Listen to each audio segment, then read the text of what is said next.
Assalamualaikum warahmatullahi wabarakatuh.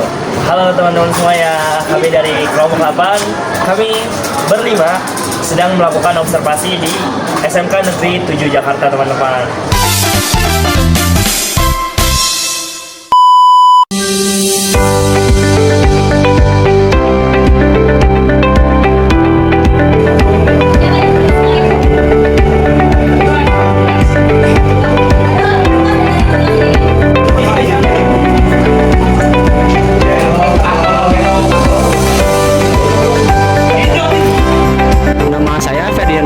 Saya berasal dari kelas 10 DKV 1. Nama saya Eliel Zakiranaya, saya dari kelas 10 DKV 1.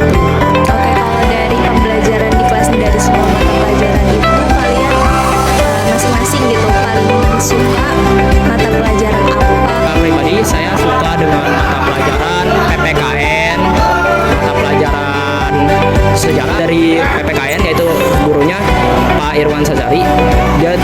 Beliau tuh ngajarnya itu dengan cukup detail, rinci, dan juga istilah kata nggak bikin kita tuh over mantap. Nah, sekarang pelajaran yang nggak kalian suka itu apa dan alasannya itu kenapa? Menurut saya, penjelasannya itu terlalu cepat banget. Kayak satu materi cuma sekali, 2 kali pertemuan atau 3 kali. Tidak bosan ya istilahnya, karena kebanyakan kalau misalkan guru itu dilakukan selama ya pertama membuat situasi belajar itu menyenangkan. Jadi terus biasanya saya kasih report yang bisa menjawab nanti diskusi reportnya itu bisa nilai atau bisa kayak psikologi aja sih biasanya kayak gitu. Iya tadi Kenalkan, saya Nadia Fitri dari 11 TG Grafika 3. Nama aku Maura Salma Rizkyani dari kelas 11 TG 3. Keluar banget, karena lebih bebas juga dan dewasa.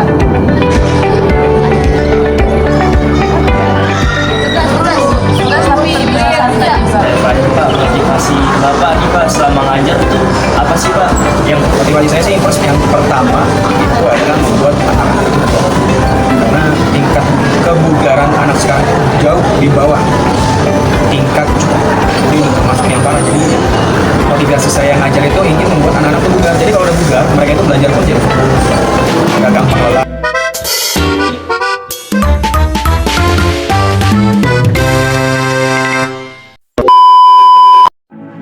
Hai semuanya, jadi tuh kita kemarin udah melaksanain observasi di SMKN 7 Jakarta Timur. Nah di sana kita udah nemuin banyak hal yang seru dan unik loh. Dan dari yang aku lihat sih gimana siswanya merespon pembelajaran, karena itu menarik banget karena ada momen-momen di mana teori pembelajaran itu benar-benar dipakai banget di sana. Betul banget nih, apalagi waktu kita ngobrol sama gurunya, ada banyak sekali pendekatan yang itu tuh relate banget sama apa yang telah diajarkan oleh dosen kita di kelas.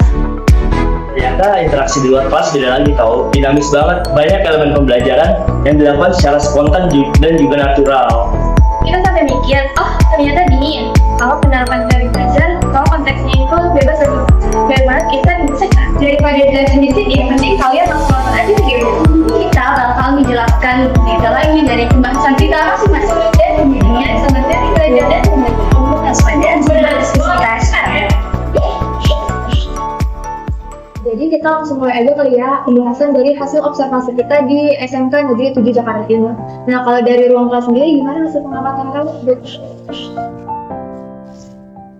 Nah jadi sesuai hasil obrolan kita tadi sama 2 siswa, itu mereka bilang kalau mereka itu lebih mudah, lebih gampang gitu nangkep pelajaran kalau gurunya itu ngejelasinnya secara runtut dan nggak terlalu cepat gitu. Ini tuh sesuai dengan teori kognitivisme, di mana dalam proses memahami informasi itu harus ada tahapan yang jelas gitu, supaya nantinya memori-memori yang diterima itu nggak overload dan bisa diingat dalam jangka waktu yang panjang. Iya benar banget, makanya kan mereka lebih suka sama buku sejarah sama PPKN-nya juga kan. Nah karena kedua guru ini tuh ngejelasin materinya dengan cara yang jelas tapi tetap detail penjelasannya. Dan mereka juga bilang gitu kalau mereka itu lebih fokus dan nggak mudah bosan dalam pembelajaran kalau gurunya itu pakai tambahan media-media gitu dalam proses pembelajarannya, misal kayak menggunakan video ataupun animasi dan itu disertakan sama kuis-kuis gitu. Nah jadi ini tuh sejalan dengan teori behavioristik, di mana mereka itu kan dikasih stimulus visual ya, kayak tadi video sama animasi, juga aktivitas kecil kayak kuis tadi, itu tuh bikin mereka jadi lebih responsif dalam proses pembelajarannya gitu. Terus juga menariknya ternyata siswa yang kita observasi itu tipe-tipe orang yang suka tanya di kelas gitu loh. Jadi mereka nyaman sama ruang kelas mereka, dan guru-gurunya juga nyaman nih ketika ditanya. Jadi saat mereka nggak ngerti sama suatu materi, jadi mereka langsung menanyakan ke gurunya. Nah, hal ini juga sejalan sama teori humanistik. Jadi rasa ingin tahu mereka itu mendukung dengan adanya lingkungan belajar yang harmonis gitu. Selanjutnya kalau dari kamu gimana, Widya? Kan kamu udah wawancara ke guru ya? Kalau dari pengamatan aku sama apa yang diajarkan oleh guru, aku melihat dari sisi gurunya itu, beliau itu mengajarkan itu dengan ritmenya itu stabil. Jadi di mana di sini gurunya itu tidak terlalu terburu-buru, tapi juga nggak terlalu mendikte si murid-muridnya itu. Nah, jadi ada momen-momen di mana nanti si beliaunya, gurunya tersebut itu nanti akan memberikan pertanyaan. Ada juga nanti momen di mana si gurunya itu nanti akan memberikan kayak kata-kata yang akan menyemangati mereka, kayak oh itu bagus, itu jawabannya tepat sekali. Itu kan akan menumbuhkan rangsangan si muridnya itu agar lebih percaya diri ya dalam menjawab pertanyaan. Nah, kalian tahu nggak sih, jadi sebenarnya kalau yang kita amati kemarin itu waktu proses pembelajaran itu sebenarnya itu berhubungan banget sama yang namanya teori behavioristik. Nah, di sini berarti kan penguatan-penguatan dari si guru itu akan memberikan rangsangan kepada murid agar mereka itu lebih percaya diri dengan jawaban-jawaban mereka. Jadi di sini gurunya itu tidak akan merendahkan si muridnya, tidak akan menganggap biasa dari jawaban-jawaban si muridnya tersebut. Nah, di sini ada juga posisi di mana gurunya itu juga beliau akan memberikan ruang, mereka akan diberikan ruang untuk mereka mengeksplor jawaban tersebut. Jadi nggak melulu di stuck di itu saja. Jadi kalau misalkan aku dikasih tahu sama si ibu guru, kebetulan ibu gurunya itu guru bahasa Inggris ya. Jadi di situ si ibunya menekankan kalau seorang guru atau pengajar itu mereka harus berinteraksi sosial. Di sini maksudnya interaksi sosial itu pendekatannya ketika si gurunya itu mengajar, lebih baik dengan berjalan-jalan mendekati si murid-muridnya. Jadi nggak melulu yang duduk sambil menjelaskan di meja guru. Nah, ternyata hal itu terbukti muridnya itu akhirnya bisa lebih pede untuk bertanya, mereka lebih mau bertanya ketika gurunya itu mendekat kepada muridnya. Itu sangat penting banget sih.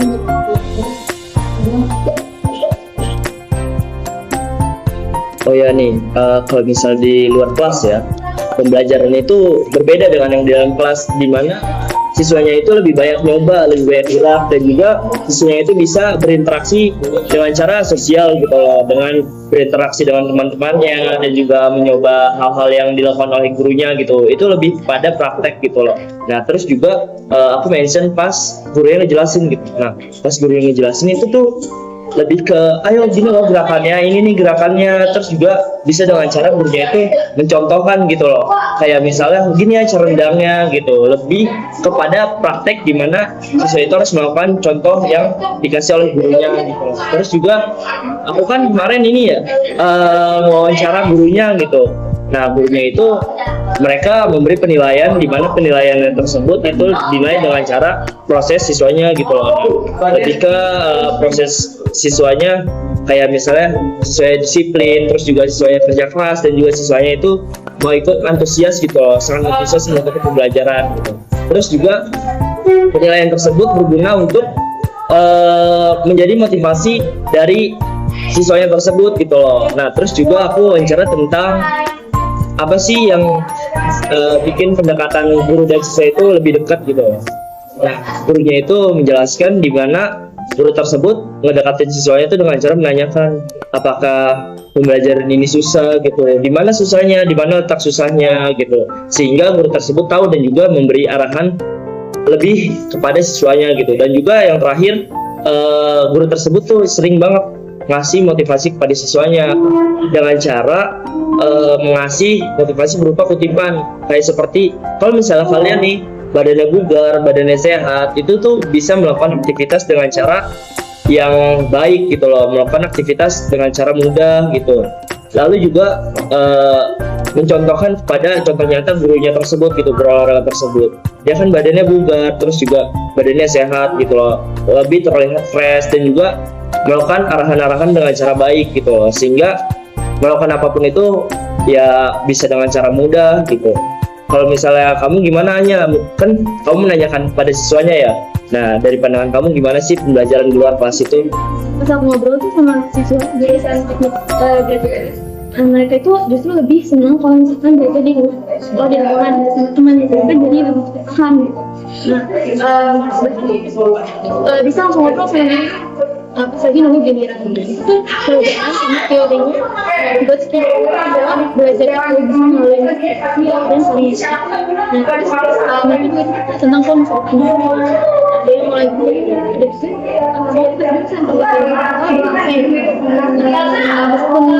ada yang keputusan tapi ini sedikit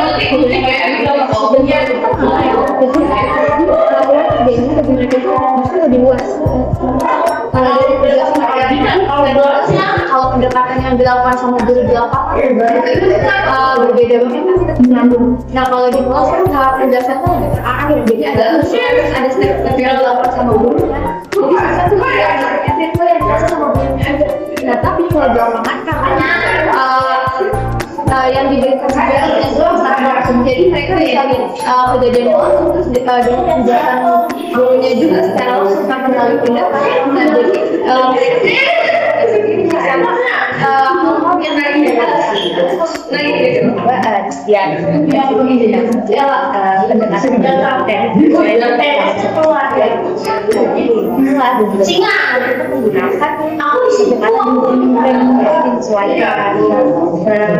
disesuaikan dengan kondisinya. banget, jadi bisa selalu juga siswa-siswa itu adaptif ya, mereka tidak hanya menggunakan pendekatan doang. Itu yang penting tujuannya sampai kepada siswanya. Mungkin dengan cara guru yang jelasin dengan cara pengalaman, terus juga dengan cara teori maupun contoh ataupun itu dengan cara interaksi gitu. Dan karena belajar sesuai berbeda, justru kombinasi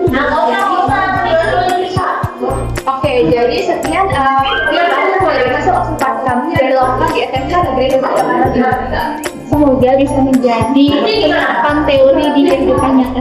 Terima kasih, Bu. Dan sampai jumpa di video selanjutnya.